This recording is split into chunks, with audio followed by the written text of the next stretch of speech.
Ei, você aí, cria de Facundo Bernal, que já tá ansioso para saber quando o Uruguai estreia? A gente vai falar sobre isso no nosso vídeo de notícias de hoje. Também vamos falar sobre Fluminense passando na Record, beleza? Nonato voltando aos treinos, André pode ir pro Manchester United e mais umas outras informações. Então vem comigo, meu nome é Julia Cunha e esse é Dominado pelo Flu. A gente já tem a instituição Humanos do Mano e acho que dá pra dizer que também temos a instituição Cria de Facundo Bernal. Não sei se vocês gostam do nome, mas a verdade é que a gente ficou tão ansioso com a possibilidade da chegada do Uruguai que agora a gente quer ver a todo custo o moleque dentro de campo. E rolou um problema em sistema da CBF, de BID, que preocupou com relação ao registro do Uruguai. Então a gente vai falar um pouquinho sobre isso aqui, porque saiu uma matéria do Marcelo Neves esclarecendo um pouco alguns pontos. Abrindo aqui a matéria com vocês, instabilidade no BID não afeta registro e Fluminense aguarda para ter Bernal contra o Vasco.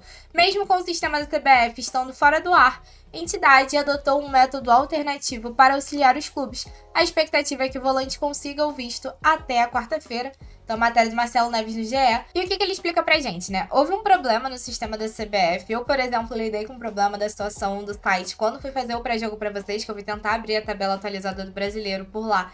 E não consegui. Só que esse foi um problema ainda maior que envolveu os clubes. Afinal, ele afetou ali o sistema de inscrição dos atletas no BID, como foi o caso aqui do Sport, que não pôde contar com novos atletas diante do Santos. Assim, minha opinião, bastante amador isso aqui, tá? Essa questão da CBF.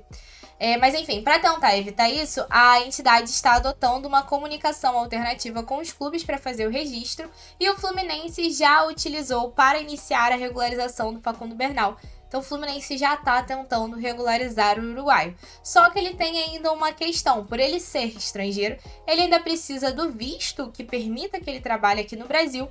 E a expectativa é que isso tudo seja resolvido até a quarta-feira. Júlia, mas se isso tudo for resolvido e ele for registrado na quarta-feira, ele pode entrar no jogo contra o Juventude? Na verdade, isso não é possível, porque por conta da regra da competição, ele teria que ser inscrito antes do primeiro jogo das oitavas de final. Como não foi o caso, ele não pode se inscrever para essa partida de agora.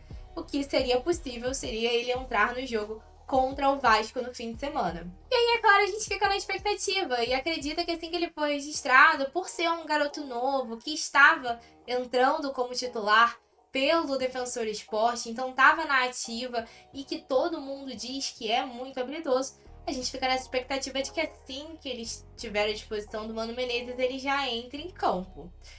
O que não dá pra gente ter certeza, né? Porque essa questão de estrear ou não, né, o primeiro jogo, isso é muito decisão do técnico. E a gente tá até agora no aguardo do Ignacio estrear, por exemplo. Até sobre isso, o Mano Menezes falou na coletiva de imprensa. Segundo ele, ele não colocou o Ignacio ainda porque ele sente que ele ainda não está preparado para estrear junto com o time.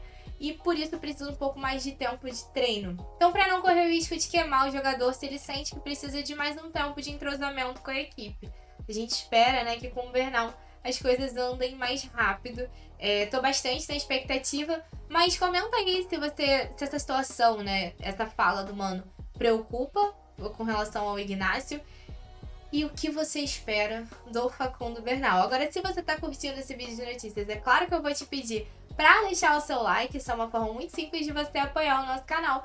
E agora vamos falar sobre o Fluminense na Record, porque eu poderia passar várias informações na frente, mas eu confesso que eu acho que isso daí vai tirar até o meu sono essa noite. Porque se a gente fala de falta de organização da CBF, às vezes eu tenho a impressão que os clubes brasileiros e a CBF, eles são só reflexos uns dos outros, assim, porque ninguém consegue se entender, os clubes não conseguem se organizar para formar uma liga e fazer frente à CBF. E aí, quando se trata de Liga Forte União, até agora a gente não sabe onde vão transmitir os jogos dos clubes que fazem parte da Liga Forte União. E quando eu falo que a gente não sabe onde vão passar esses jogos, é que a gente não sabe onde vai assistir o Fluminense, qual canal vai assistir o Fluminense no ano que vem, 2025. E talvez, né, possa ser a Record, que é a emissora que agora está tentando comprar esses direitos. A matéria do André Vaca, que foi publicada no F5 da Folha, Record faz proposta de 2,8 bilhões para voltar a transmitir Brasileirão após 19 anos. Emissora de Edir Macedo é a favorita para fechar o pacote de TV aberta vendido pela Liga Forte União para a exibição do torneio nacional entre 2025 e 2029. Meus amigos, nós não estamos falando de apenas um ano de Record. Cara, eu confesso que assim, desde que eu vi essa informação à tarde, eu fiquei... Porque antes era o SBT, o que eu já não gostava. Mas agora a Record pegou pesado. Mas o Gabriel explica aqui pra gente que essa proposta de 2,8 bilhões por todo o contrato dá 560 milhões por temporada, o que seria uma oferta maior à que o SBT apresentou e que foi rejeitada. A Record confirmou ao F5 que fez uma proposta e que está concorrendo aos direitos de plataforma abertas do Brasileirão. Seria para passar na TV aberta, e aqui um detalhe que é bem importante. Os clubes gostam da oferta da Record e a tendência é que ela seja aceita. Assim, alô Cazé, tu não tem os bilhõezinhos aí escondidos, não? Pra tentar fazer uma proposta? Honestamente, cara. É que ele fala um pouco mais sobre esse retorno da Record na transmissão do Campeonato Brasileiro e diz que se essa proposta for acertada, eles vão ter 54 datas de futebol nacional na sua programação. E o esquema de horário que a Liga propõe seria o mesmo que foi proposto ali para o SBT. Os jogos de abertura de rodada nas quartas-feiras, às 7h30 da noite, ou aos sábados, às 4 horas da tarde. E que a expectativa é que o anúncio oficial, né, da nova emissora seja feito logo após os Jogos Olímpicos. Parece que a coisa tá tomando um rumo sério, digamos assim. Só pra constar, sobre a Record a gente tá falando só sobre TV aberta, tá? Pay-per-view, essas coisas não entram nesse ponto, mas é onde moram os maiores valores, normalmente é na TV aberta. E impressiona, né? A gente tá em agosto de 2024 e isso ainda não foi decidido. Agora a gente vai para algumas informações mais rápidas. A primeira delas sobre o Nonato, que voltou a treinar no CT Carlos Castilho. Inclusive, o jogador já voltou a treinar com bola. Essa imagem que vocês estão vendo foi compartilhada pela Central Fluminense. E tem uma outra aqui, né, compartilhada pelo Tricolor News.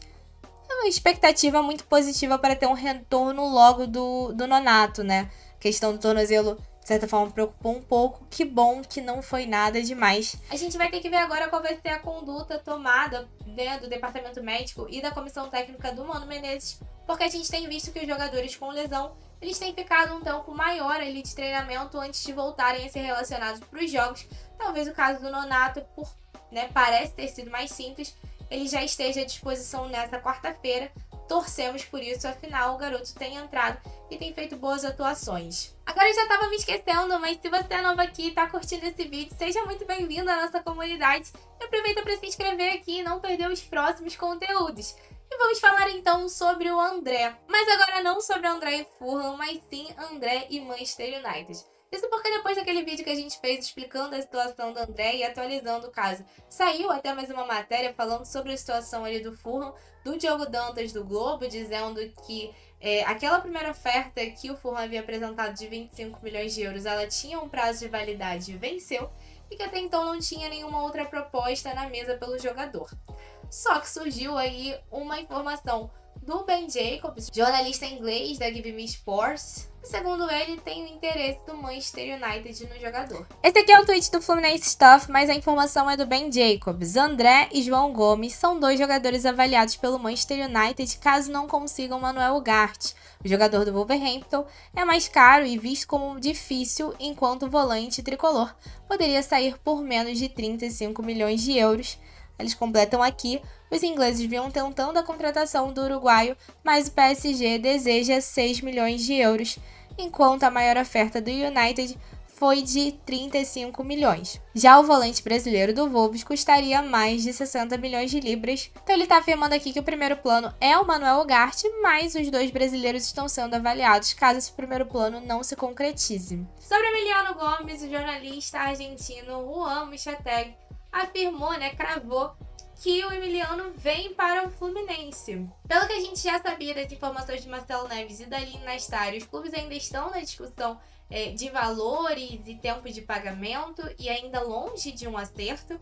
Então acho que é muito cedo ainda pra gente falar, vou voltar a repetir. Situação de transferência é sempre muito complexo, porque pode chegar alguém do nada e acabar atravessando as negociações. Mas até o que o Gabriel Amaral estava falando é que por apuração aqui já se sabe que o jogador tem esse desejo de vir para cá. E aí, é claro, quando você convence o jogador é tudo mais fácil, vamos esperar para que o restante também prossiga bem. E para fechar, a CBF definiu o Rafael Claus como árbitro da partida entre Fluminense e Juventude nesta quarta-feira. Já falei aqui e vou repetir, né? Difícil é achar um árbitro que eu goste. Não gosto do Rafael Claus, mas é isso, assim. Também não... o futebol brasileiro não tem lá grandes opções que nos deixem animados para ter uma boa arbitragem durante a partida.